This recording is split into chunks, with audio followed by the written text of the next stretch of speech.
Sesudah bangun dari tidurnya, Yusuf berbuat seperti yang diperintahkan malaikat Tuhan itu kepadanya.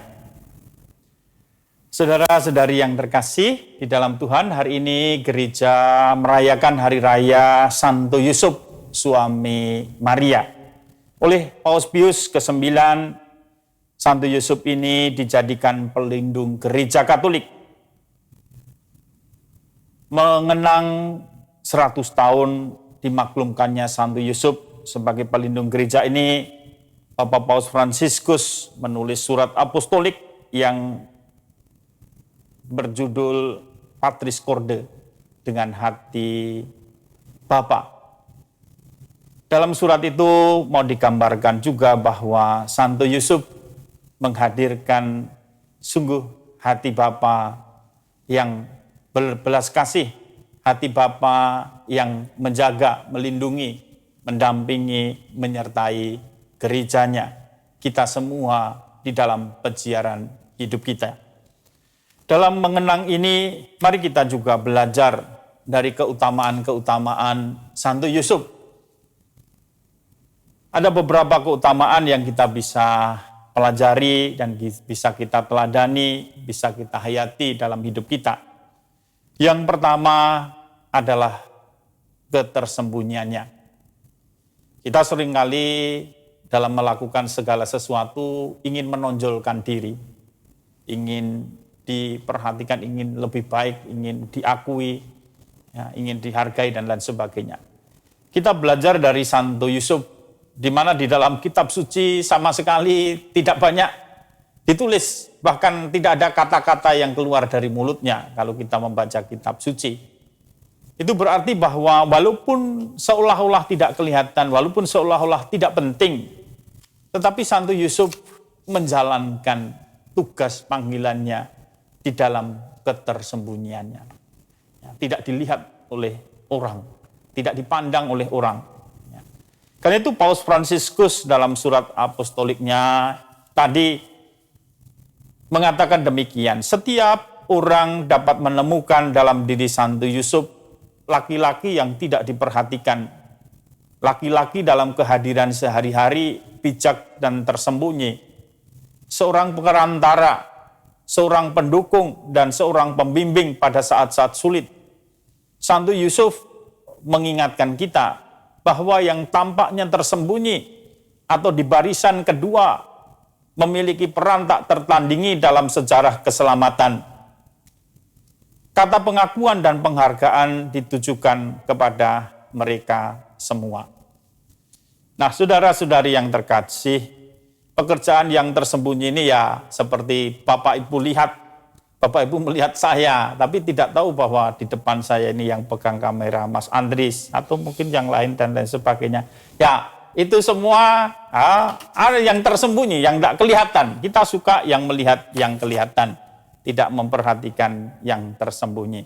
Nah, kita belajar dari Santo Yusuf, supaya kita di dalam bekerja, walaupun kita tidak dipandang, kita tetap melaksanakan pekerjaan kita.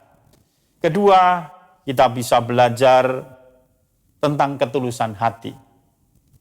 Di dalam kitab suci, ketika mendengar Maria sudah mengandung, dikatakan Yusuf seorang yang tulus hati. Dia menimbang-nimbang, ingin menceraikan Maria secara diam-diam, supaya tidak mempermalukan Maria, karena diketahuan hamil sebelum tinggal serumah dengan Yusuf. Dan tentu sikap hati Yusuf yang tulus hati, yang lemah lembut ini, yang tidak ingin tidak ingin orang lain itu mengalami direndahkan, dijelekan, tidak mempunyai keinginan untuk supaya orang itu dipermalukan di depan umum. Ya, dan itulah ketulusan hati seorang Santo Yusuf yang kita juga perlu miliki, di mana kita yang kadang-kadang suka gosip, suka membicarakan orang lain, suka menjelek-jelekan orang lain. Ya, baik mari kita memiliki ketulusan hati di dalam diri kita, supaya kita selalu ingin melakukan sesuatu bukan untuk menjatuhkan orang, menjelek-jelekkan orang, membicarakan orang lain. Dan kemudian juga kita bisa belajar dari Santo Yusuf tentang ketaatan dan kesetiaannya.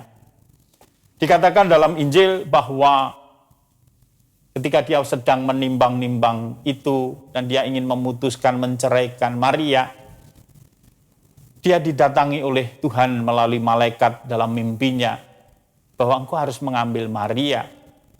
Engkau harus juga menamai Yesus yang dikandung Maria dari Roh Kudus itu. Karena dia akan menyelamatkan dunia. Dan ketika bangun, Yusuf pun taat melakukan apa yang dikehendaki oleh Tuhan itu. Dia mengambil Maria sebagai istrinya. Dan kemudian juga kalau kita dengarkan dalam Injil, bagaimana Yusuf juga selalu dalam tuntunan malaikat dalam mimpi ketika dia diminta untuk pergi ke Mesir dan kembali ke Israel. Dia selalu mendengarkan Tuhan. Dan tidak hanya mendengarkan Tuhan, tetapi juga melaksanakannya. Walaupun dia harus melaksanakan dengan konsekuensi, dia berjalan jauh, dia harus menanggung penderitaan, tetapi dia taat.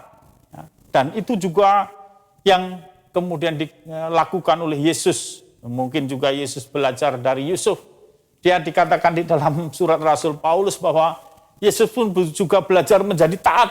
Bahkan sampai mati di kayu salib, dia pun juga taat. Nah, ketaatan itulah yang kemudian kita miliki. Dan dalam ketaatan itu kita harus selalu mempunyai sikap mendengarkan.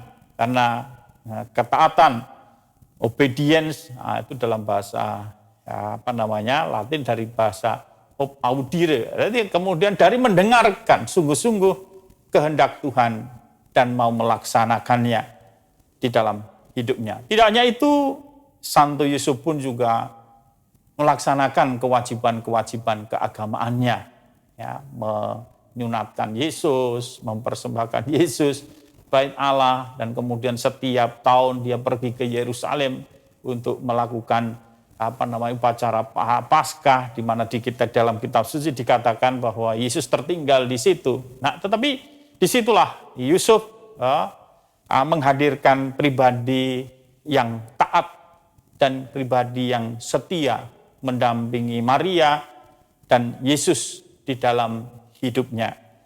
Dan kita juga bisa belajar yang keempat, keberanian dan tanggung jawab dia sebagai penjaga keluarga.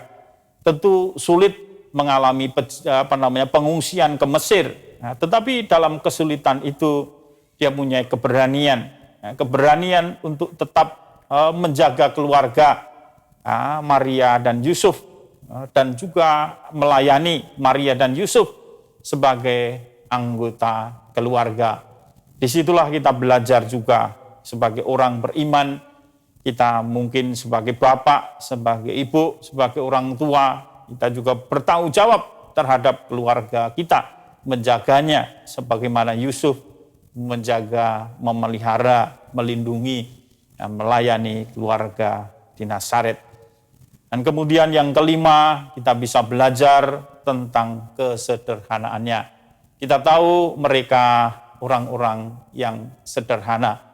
Tetapi dalam kesederhanaannya mereka tetap kemudian juga bersyukur. Kita lihat bagaimana mereka ketika Yesus dibawa ke bait Allah dan mereka harus mempersembahkan persembahan, mereka hanya mempersembahkan 2 ekor burung merpati yang melambangkan tentang orang-orang miskin yang walaupun juga dalam kemiskinannya dia tetap memberikan, mempersembahkan sesuatu kepada Tuhan. Tidak hanya itu, Yusuf pun dikatakan ketika berkata tentang Yesus, anak tukang kayu. Yesus pun juga digambarkan sebagai seorang yang bekerja, yang juga dalam hidupnya dia bekerja untuk mendapatkan makan, untuk mendapatkan hidup dari apa yang dikerjakan itu untuk keluarganya. Di sini kita bisa belajar bahwa kita pun juga dalam hidup kita harus bekerja apapun, dan bekerja adalah satu ungkapan bahwa kita ini juga ikut bekerja bersama Tuhan demi kebaikan dunia ini. Tapi juga bekerja berarti menjadi berkat. Kita punya kemampuan seperti Yusuf, punya kemampuan di dalam bertukang, menjadi tukang kayu. Tapi tidak hanya itu, dia juga mau melayani, menjadi berkat orang lain. Ya, dan dari situlah dia mendapatkan rezeki yang cukup di dalam hidupnya. Nah, saudara-saudari yang terkasih, banyak keutamaan-keutamaan dari Santo Yusuf. Tetapi kita tetap bisa terus belajar. Nah, kita juga dianugerahi oleh Tuhan karunia-karunia, keutamaan-keutamaan yang harus kita kembangkan sebagai ungkapan iman kita. Dan mari kita mohon selalu pertolongan Santo Yusuf dalam hidup kita, dalam menjalankan tugas kita masing-masing, terlebih menjadi penjaga dan pelindung keluarga kita masing-masing. Tuhan memberkati.